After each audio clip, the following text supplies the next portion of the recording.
Hello guys, welcome back to my YouTube channel. मित्रांनो, इंस्टाग्रामवर controversy आजकाल खूप कॉमन झालेली आहे. त्याच प्रकारे आता एक नवीन कॉन्ट्रोवर्सी झालेली आहे. रोशन सांते वर्सेस पायल पाटील या दोघांमध्ये कॉन्ट्रोवर्सी झालेली आहे. नक्की ही कॉन्ट्रोवर्सी कशामुळे झाली, का झाली? चला मित्रांनो, तुमच्यासमोर मी नजारा पेश करतोय. तो व्हिडिओ संपूर्ण बघितला आणि त्याच्यामध्ये सगळं ट्रोलिंग माझ्याबद्दलच होतं, सेम टू सेम. आणि ते मला कुठेतरी मनाला लागलं माझ्या. आमच्या वहिनीच नाही काय केलं मला. आमच्या वहिनीने जागे नाही फिरता. वहिनी काय केलं आज? शेजारी नाही जाऊ शकली. मी आता आई जेवायला सांगतो. माझ्या हातात मोबाईल झालेला आहे. कामाला जाताना आता शिकवलं. मित्रांनो, रोशन सांते हा डेली ब्लॉगर आहे, तुम्हाला सुद्धा माहिती आहे. तो अशा प्रकारचे व्हिडिओ काढतो, डेली व्लॉग. तो आपल्या बहिणीसोबत व्हिडिओ काढतो, आईसोबत व्हिडिओ काढतो आणि युट्यूबला अपलोड करत असतो. तर त्याच प्रकारे पायाने सुद्धा तसे, पायलने नाही तर त्याच्या मित्राने तशी ॲक्टिंग करून पायलने तो व्हिडिओ अपलोड केला. तर मला असं वाटतं की मित्रांनो, की पायलने असा व्हिडिओ अपलोड केला नाही पाहिजे होता. तिला सुद्धा माहिती आहे की रोशन सांते असे व्हिडिओ काढतो. आणि या व्हिडिओमध्ये असे पूर्ण दिसते की पायल पाटील रोशन त्याला पूर्णपणे ट्रोल करण्याचा प्रयत्न करत आहात. तर पायल पाटील, मी तुला एकच सांगेल, तू जर लोकांना ट्रोल करत असेल तर तुला पण लोक ट्रोल करतील. तेही सहन करण्याची ताकद ठेव. तर मित्रांनो, मी काही दिवसापूर्वी हिला ट्रोल केला होता. हिच्यावर एक मेम बनवलं होतं. बघा हा video. No no no no.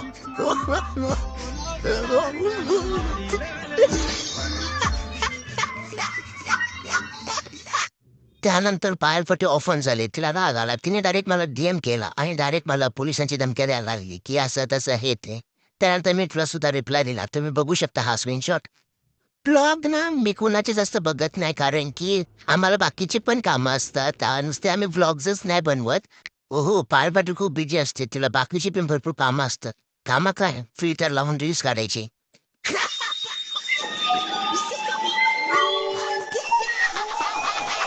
की चुकी असली कोणाची तर ते आपण सहन करू शकतो. पण जर चुकी नसेल, तर आपण ती गोष्ट सहन करू शकत नाही.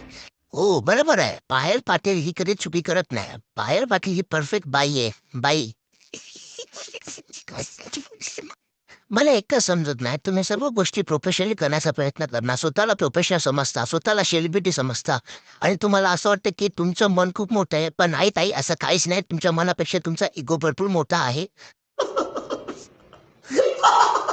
मला असं वाटतं की तुम्ही जर प्रोफेशनल असता तर हा सर्व मॅटर एकमेकांना कॉन्टॅक्ट करून सॉल्व्ह केला असता, नाही की युट्यूबवर मांडला असतात. आता सर्व इन्फ्लुएन्सरला असं माहीत झालंय की Instagramवर कॉन्ट्रोव्हर्सी केली तर फॉलोअर्स वाढतात, व्ह्यूज वाढतात, सगळ्या गोष्टी वाढतात. मग असा पैशाचा पाऊस पडतो, म्हणून आता सध्या ही कॉन्ट्रोव्हर्सी करण्याचा प्रयत्न करतात. ही एक प्रकारची स्ट्रॅटर्जी आहे मित्रांनो. तुम्ही म्हणजे अजूनपर्यंत लिंक मी YouTubeमध्ये ठेवले, मुद्दामून ठेवले, कारण की सर्वांना समजू दे, की हो, हो, मुद्दामून ठेवले. हे आम्हाला माहिती आहे, पण लोकांना समजत नाही आहे. थोडे अजून फॉलोअर्स वाढू दे, व्ह्यूज वाढू दे. ताईने मुद्दामून ठेवले. ताईला अजून वर्ल्ड वाईड फेमस व्हायचं आहे ना. मग ताई ठेवेलच तो व्हिडिओ. तुला एवढा कॉमन सेन्स नाहीये की पोरींनी तर कॉमन सेन्सची वार्ताच करू नका. पोरींना स्कूटीचा ब्रेक मारायला सांगितला तर ते पायाने ब्रेक मारतात आणि या पोरी आम्हाला कॉमन सेन्सच्या गोष्टी शिकवतात. त्या सर्व गोष्टी झाल्यानंतर तो मला डायरेक्टली कॉल करू शकत होता का, "पायल, हे सर्व माझ्या बाबतीत आहे आणि मला किंवा माझ्या फॅन लोकांना हे हर्ट झालाय. तू ते ट्रिम कर किंवा कट कर किंवा व्लॉग डिलीट कर." असं बोलून तो पर्सनली बोलून म्हणजे चालला असता. मी डिलीटही केला असता. बट त्याला पब्लिसिटी पाहिजे होती किंवा अजून काय पाहिजे होतं काय माहिती नाही. आणि "ओ पायल पाटील, ओ पायल पाटील, जरा खोटं बोलताना तरी नीटून बोला." त्याने तुम्हाला कॉन्टॅक्ट करण्याचा प्रयत्न करता. काय करणार तुम्ही, सेलिब्रिटी, तुम्ही लय बिझी होता. तुम्ही कॉन्टॅक्ट करायलाच येत नव्हता आणि आता तुम्ही प्रोफेशनल लेव्हलच्या वार्ता करता, की आपण बसून शॉर्ट आउट केला असता. ताई, ताई, मला माहिती आहे तुमची खूप मोठा फॅन बेस आहे. ते चड्डीमध्ये शिकतात ना पोरं, ते तुमचे फॅन्स आहेत. म्हणून तुमचा इगो खूप मोठा झालेला आहे. पण होतंय त्याच्या घरी रात्रीच्या 10-10:30 वाजता पोलीस येतात मला उचलण्यासाठी. कसला जी पॉवर दिली आहे ना, तीच ती सिद्ध करण्याचा प्रयत्न करते इथे कुठेतरी. रात्रीच्या 10:30 वाजता पोलीस आलेले घरी. बाकी काय नाही, मी तिथे नाही सापडलो. आता उद्या काय जे होईल ते मी जाणार आहे सिद्ध पोलीस स्टेशनला. जे पण होईल ते मी समोर-समोर करणार आहे. मला असं वाटतं की दोघांनी पर्सनल लेव्हलला जाऊन या सर्व गोष्टी सॉर्ट आउट कराव्या आणि कॉन्ट्रोव्हर्सी इथे स्टॉप करावी. मी एक पायल पाटील तुला सजेस्ट करेन की तू पुढाकार घे, की मला असं समजलं की तू 5वी शिकलेली आहे, तुझ्याकडे कॉमन सेन्स भरपूर आहे. तर तू पहिला पुढाकार घे, कारण की तू प्रत्येक गोष्टीमध्ये पुढाकार घेत असते आणि तू एक मोठी सेलिब्रिटी आहेत, कारण की लोकं मुद्दामून तुझ्यासोबत कॉन्ट्रोव्हर्सी करण्यासाठी येतात. म्हणून मला वाटतं, की ही कॉन्ट्रोव्हर्सी लोकांनी केली नाही पाहिजे, कारण की लोकांना तुझा फायदा होतोय. लोकं मिलियनमध्येच फॉलोअर्स छापतात, व्ह्यूज छापतात.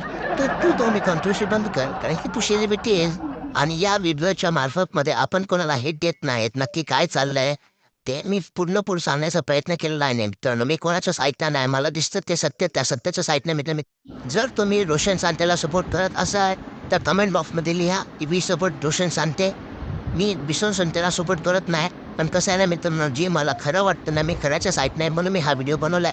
फक्त व्हिडिओ बघू नका. जाता सबस्क्राईब करा, लाईक करा. लाईक केल्यामुळे हा व्हिडिओ व्हायरल होऊ शकतो मित्रांनो, म्हणून लाईक करा आणि कमेंट करायला विसरू नका. We support Roshan Sante. Take care. Bye bye. आता पुन्हा भेटू.